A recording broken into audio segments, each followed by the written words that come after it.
Peace, peace. I wanted to talk a little bit today about somebody whose name seems to have awakened the palate and interest of a lot of people in the boxing world. A name that has literally only just begun coming out of the woodworks as of the past 2-3 months or so. And that is of Subriel Matias. Subriel is a 140-pounder, as we all know, and he is quite the explosive fighter in the 140 division right now. And a lot of people are talking about him, his fight style. A lot of people even attribute the name Boogeyman of the division to this young man. So I wanted to dive into some aspects that have come to my mind regarding this fighter, who is definitely a good fighter and seems to be on a very curious and interesting rise right now. This young man, Subriel, has been in some extremely tough and competitive fights that I've seen. I don't think that the fighters that I've witnessed him compete with were, men who came to play. Particularly Jeremiah Ponce, Ergashev, and Yanin those were very, very competitive fights leading up to the point where he, of course, defeated them all. But those men were, serious competitors. They didn't come to lay down. They had the same type of punch output that he had, very front foot working type of fighters, stand in your face type of fighters, and just throw myriad punches. What I noticed about Matias that I find particularly interesting is that he's a predominantly inside fighter. He has a propensity for close inside type of brawls. He's not really defensively sound. In fact, I don't really see him defensive virtually at all. It's kind of like, scattered here and about. He may manage to slip or something like that, or duck, just as a basic response. But as far as active, smart defense, I don't really see that expounded upon in his game. He can definitely bang. That's the thing that he can do, and that's the thing that he comes to do. But that seems to be his only level. That seems to be his only go-to approach to his fighting style. That is the way that he fights. He stands in front of you and he throws consistently and nonstop. He leans solely on the punch output. And even though that's the case, he's definitely a voracious puncher. And I know that he leans on that because he knows that he's a very effective puncher. He swings with venom. He swings vehemently. He swings to damage and break down his opponents, and he's very successful with that. Because even though he gets hit, it's not seemingly enough to make him stop throwing his offense at you, which is definitely intriguing to see. That type of person who is just nonstop, has a kind of relentlessness to him, no matter what it is that he's getting hit with. And he definitely gets hit with some significant shots. But I have not seen, an active or effective jab. He has no concrete footwork that he displays. And so that aspect of it definitely makes me wonder. It makes me curious to know what he's going to do when he comes up against a true boxer. Like, that's the question at hand. And I can say that none of the competitors that I've seen him up against were of that sort, of that make, of that caliber. They were just like him. They just came there to bang, and they throw haymakers at each other until, whoever can't take it anymore falls. That's really the fight style that he's been in, this very atypical, one-dimensional type of fight style. So I'm curious about his flexibility.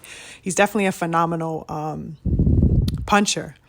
But I'm curious to know what he's going to do when a boxer steps in the ring, when a boxer puncher steps in the ring. I know that in boxing, and particularly in this era, since we are in this era, it seems to me that there is an overly fetish-like craze about the knockout artist, or particularly, for the busy fighter, the person who is overly busy, the person who has come forward, the person who's nonstop. Oh, he just stands there in your face and bangs. Like, that's the craze. People have a real fetish for that. Because, folks kind of take it as wanting to be entertained. They think it's like a show, like figure skating, when you goddamn watch the person. Okay, well, when they're going to do the triple flip, when are they going to do the flipping, the rolling, the landing, how many turns can they get in this? It's very trick oriented. It's very wow factor centered. And I get it. I don't disagree with it. Everybody can appreciate, the severity of the knockout, because it's definitely the statement to make. It's one of the biggest statements that one can make in this particular field, that just, leaves audiences and, of course, the opponent, most of all, at a loss for words. But definitely, a great aspect of boxing is it's not the song and dance of a thing. It is an art form, and we must respect it as that. And it requires, as an art form, great skill, great level of intelligence, and know-how around the ring. It isn't determinant upon one factor and one aspect of one's ability. It really is an assortment, a myriad of different factors that create the legendary material that a boxer is made of. All the men that we could say and name, Muhammad Ali and George Foreman and Holyfield and Pernell Whitaker and Mayweather. All these men were gifted with much more than just a one-dimensional range. These men were of range, and we know them and note them for that intelligence exhibited. Subriel definitely showcases some sense of generalship and dominance. That is what he is there to do, and I really like that. I like that he gets in the ring and he steps as soon as the bell goes off. That's wonderful to see, because he shows an assertion. He shows a sense of durability, that he's there to do one thing and one thing only, and that is to succeed. And I think that that's why people really have him at the forefront of their minds right now, because it's like, okay, well, he's there. He makes no bones about it. It's this dominance that he projects with his style, that come forward style. It really says dominance. There's no question about that. But as I said, looking at him, there is the degree of the one-dimensional. There is the degree of the not really being able. I don't know if he's. I guess that's the questions that I want answered. Is like, what are you dynamic? Do you have range? And I'd like to see that. Which is to say that I'd like to see more of him. I'd like to see more of him. Because I forget the fighter's name that he fought. He was basically more of a mover than Subriel. This gentleman was a puncher as well. But he was more of a mover. And with that, when Matias fought Hawkins, I believe this was sometime during the pandemic, he definitely defeated Hawkins, of course, but in moments of the fight where Hawkins was, doing some boxing, with the footwork, using his jab, there were moments where he kind of stunted that activity of Matias, during those little pocket moments. And I think if he would have continued that instead of just standing there trying to bang with him on his level, that he could have been even more effective, or had a longer standing effectiveness with Matias. But yeah, I don't, that kind of made me wonder about what he'll do with somebody who's true to their boxing and sticks with it. He fought some, Ergashev was undefeated. Ponce was undefeated when they fought. He gave them their first L, and it was interesting. Anyanin, he wasn't, I don't believe he was undefeated when they fought, but he was definitely one of his best fights that I've seen. from Matias was against that opponent Anyanin, which was cool. But as far as the resume of Matias, that I'd like to note that there's no really notable American fighters on his resume, and I think that we need to see much more range and dynamic from him before we can accredit him as the Shark at 140. I think that yes, he's definitely got some attributes that make for a very explosive fight against many contenders and probably every contender in the division. But before the accreditation can be handed out, we need to see some more proven from him as far as credible fighters. Or at least fighters of note, because of the gentleman that I mentioned earlier, and probably so much more, because I only mentioned 3 of his competitors. Those particular 3 were the favorite favorite fighters, actually good fighters. Ponce was something serious in that ring against him. It was wonderful to watch that. But, I'd like to see him against some more notable fighters before I could really give him that type of accreditation. I don't think it was enough done yet to attribute that to him. I think much of his newfound significance, particularly at this point, is predicated upon the fact that mainstream outlets would like to, in some way, hinder and diminish the feat of Devin Haney, the accomplishment that he managed to solidify with his significant win over Regis Prograis. So what I mean by that is Devin had his first fight at 140, and his first fight at 140 was against the number 1 140 pounder, a champion. And he completely demolished and dethroned Prograis. And all of a sudden, it's like, well, if he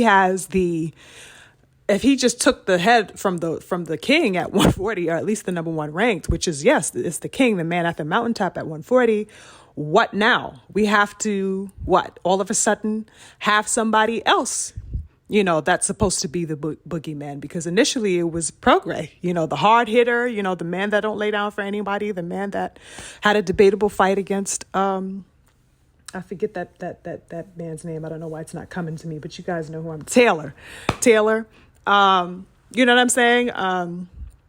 Everybody was scared of him. Supposedly Tank was ducking Prograis and all this type of stuff like that. And he's just as serious of a puncher as Tank and stuff like that. Prograis was, his name was ringing as the boogeyman, and he's ranked number 1 in addition to this, title people give him. And Devin just took his ass completely out, like it was a Sunday evening in the park. And so based off of that, now we have Matias's name rising now that Prograis has been dethroned. And I think that this rising of Matias is in no way to, at least for me, to diminish his prowess as a fighter. Is definitely not. But at the same time, I feel like the going theme right now is to, it's a subtle and slight way to diminish the accomplishment of what Devin Haney managed to pull off, which is take the head of the number 1 guy at 140. And all of a sudden, nobody's talking about Prograis anymore. But here's this Matias who we didn't know who the fuck he was 3-4 months ago. It's very interesting to me, the play on this boogeyman theme of somebody we knew nothing about last year. Yeah, that's definitely interesting to me. I don't understand how all of a sudden he's an acclaimed superstar. Like, how is he an acclaimed, the boogeyman? It's like, well, if he was really the boogeyman, wouldn't he have been mentioned alongside who was then the boogeyman, which was Prograis? Like, you know what I mean? If his talents were always there, to be feared and respected as the way people promote it now, why was he not of any substance 6 months ago? Why was that not? How did he just suddenly appear with this title? Who has he beat to gain that particular title?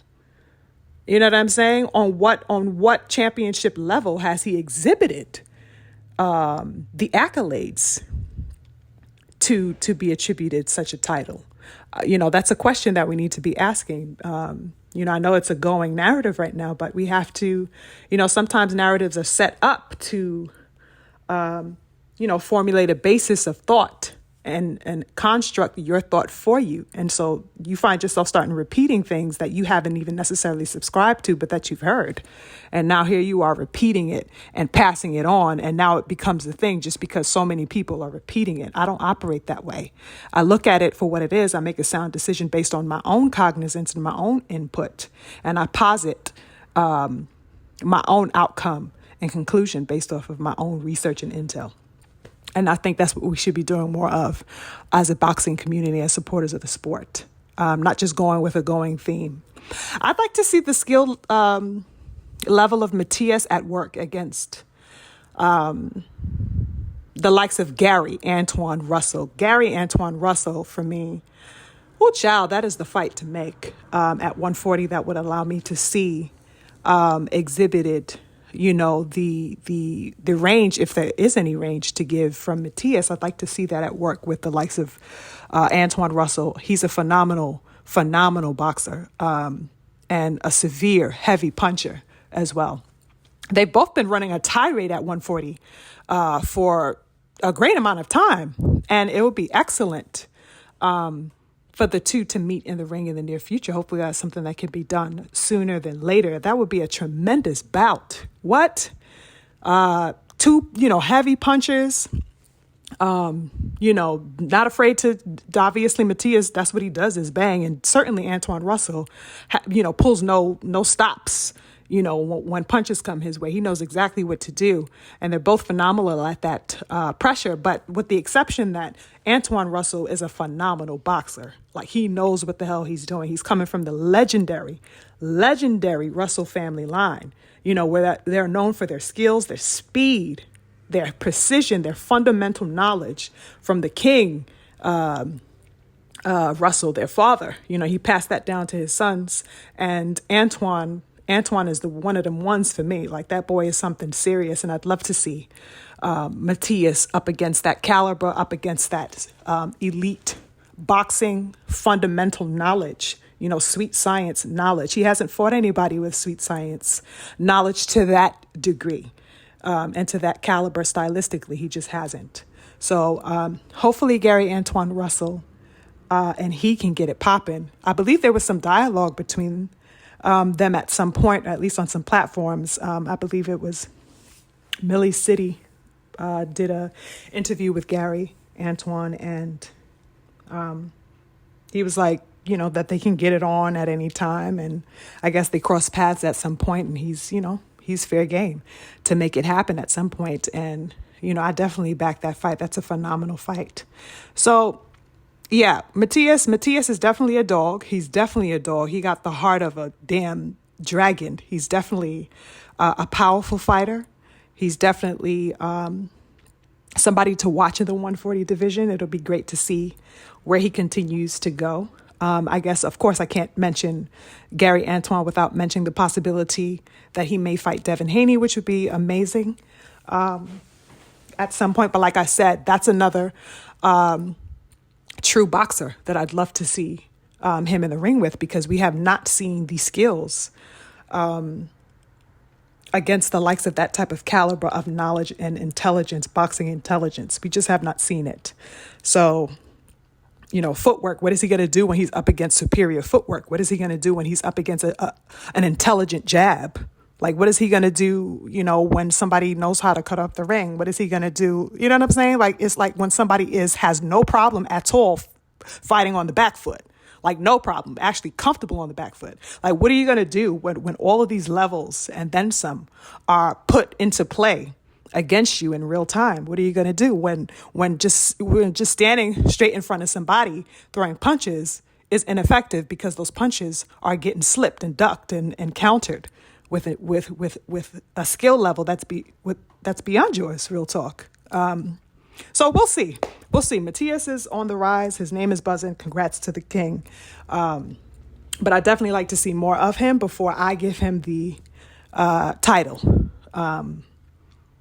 of let's say pound for pound at 140 or something like that. There's a lot more that I want to see at play, and I can't wait to see that unfold with him and for him. So yeah, that's it for me. On to the next. Peace.